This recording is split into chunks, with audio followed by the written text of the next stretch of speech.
Thank you, Adam. Accomplishing a lot without doing much work, that's a good definition of automation. And let's talk about how we can take that concept to a different domain, which is high availability and better observability. So the problem we're solving here is that if you're running Istio and Envoy at scale, you'll find that configuring all the Istiods and Envoy instances to achieve HA is actually pretty complicated. And this is especially true if you have many Kubernetes clusters and you want to maintain good segmentation for security reasons. There's simply too much configuration to do manually. So similar to what we talked about earlier, to make this work at scale, we really need to be able to take high-level rules and automate the configuration of the underlying infrastructure to provide failover. So in this release, we've automated failover across Kubernetes cluster instances with a service mesh. Now, achieving high availability or HA in one simple command line change, and TSB will automatically take care of the configuration underneath. So this builds on the workspace concept we showed earlier. You can designate one or all services in a workspace as high availability, and once you do so, the services within the workspace will automatically fail over to redundant cluster if available. This eliminates multiple configuration steps and is transparent to the application owners. It does not require network changes that exposes internal services to the outside world. So to see how this works and many new observability UI enhancements, let's welcome Adam back. Okay, great. Thanks, David. So for that last use case, let's put on now the hat or turn to the persona of Chris, who is an SRE responsible for keeping our ticketing application resilient. He's deployed the application across multiple clusters, and he wants to make sure failover takes place seamlessly, but when there's no failures, that traffic is as optimized, remains local if possible. So let's see how TSB makes this dirt simple for someone like Chris, and also makes troubleshooting dirt simple for him. So we're going to go back into Tetrate Service Bridge. Let me log out as Elena, our security architect, kind of reset our context here. So now I'm going to switch hats once again, log in using Azure AD as Chris, our ticketing SRE. When we log in as Chris, we'll once again see my my view of the UI and my view of the platform is contextualized. I only see customer experience and only the ticketing applications that I'm responsible for.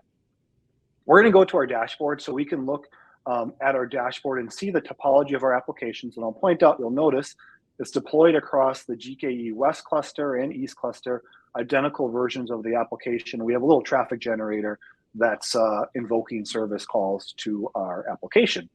Thus far, we've been working with our GKE East cluster for our demo. So let's continue that. We're going to connect to a pod I have deployed in the ticketing namespace that just simply helps us connect to the services and test some things.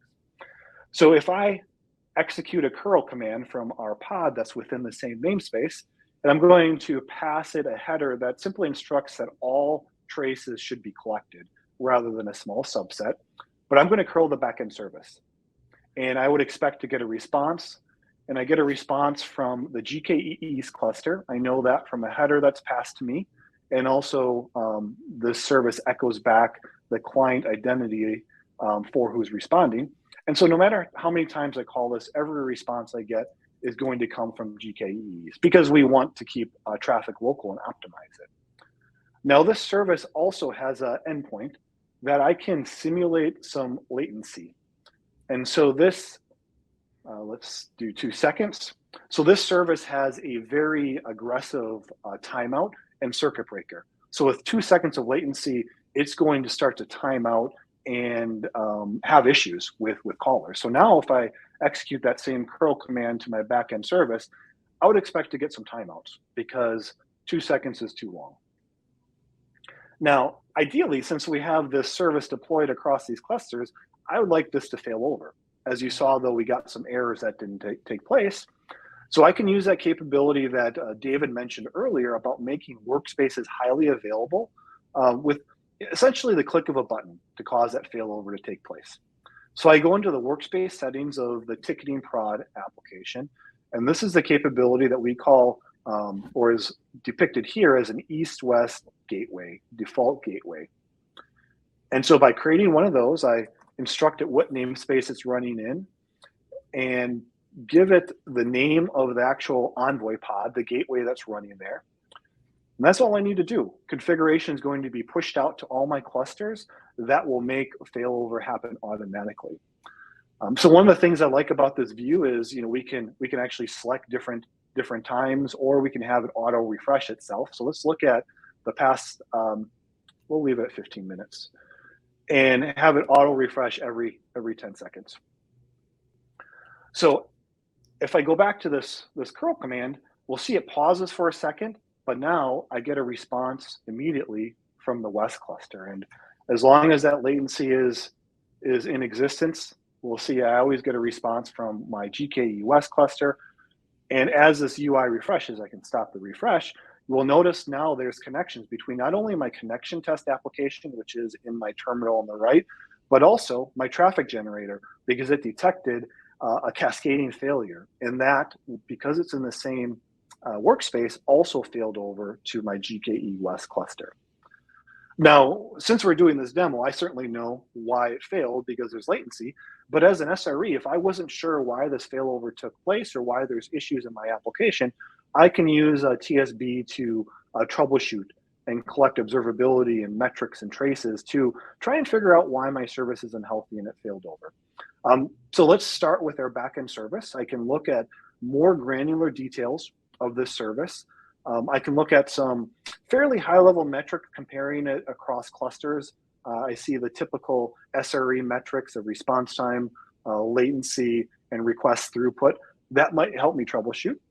I could further drill into comparing subsets. Now, in this case, I only have one version of my application, so I only have version 1. But if we have a couple versions, we could compare across those. Additionally, I could compare those subsets as they're deployed across clusters to see if different versions are having issues in a different environment, or rather cluster. And then lastly, I could even get as granular as the specific pod. In this case, the backend service with this hash, this is the one running the East cluster. I could even drill into my sidecar and look at what is Envoy telling me. And you notice here we had a bunch of downstream connection terminations. This is because there's those timeouts. I could look at the configuration that was sent to my sidecar if that's helpful to help me troubleshoot. I could also look at the logs of my application. So this will stream in real time, and I can refresh these logs every 5 seconds.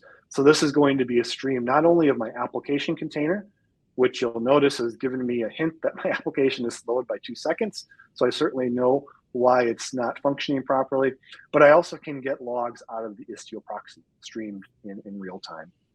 With all this, if I was still not able to figure out what's wrong with my service, or I maybe even would jump to this before I look at logs, I could look at the distributed traces of my service to figure out what is taking place, why is there an error. We see there's a lot coming in because I was instrumenting every single request I was making. This might be the request that failed over. No, this was actually after the failover took place, but we'll notice we can see the connection test calling to the backend. Connection test is coming from the GKE East cluster. We'll notice we'll be able to identify that the response came from our West cluster. If I go back to my other traces, we could look at an error that is going to give us a little bit more information. Oh, great, this is actually the one that shows the failover. So we'll notice we had 3 timeouts in GKE East. So each of these requests from the back end got a timeout response, a downstream connection timeout. And then finally, we see it failed over to the West cluster. That would explain why it took 2.8 seconds to respond. Though it didn't respond with an error code, it was successful. All this can help an SRE better troubleshoot their application. So to wrap up what we just discussed there, well, Chris was able to, essentially with the click of a button, a few pieces of metadata in the configuration, enable automatic failover across these clusters.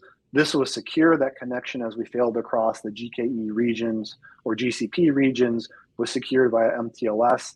Although when we didn't have a failure connection, everything was optimized to the extent possible. And then we had some visual cues of our SLIs, indicators that our application may be having an issue that would allow someone like Chris to troubleshoot and dig in when issues occur.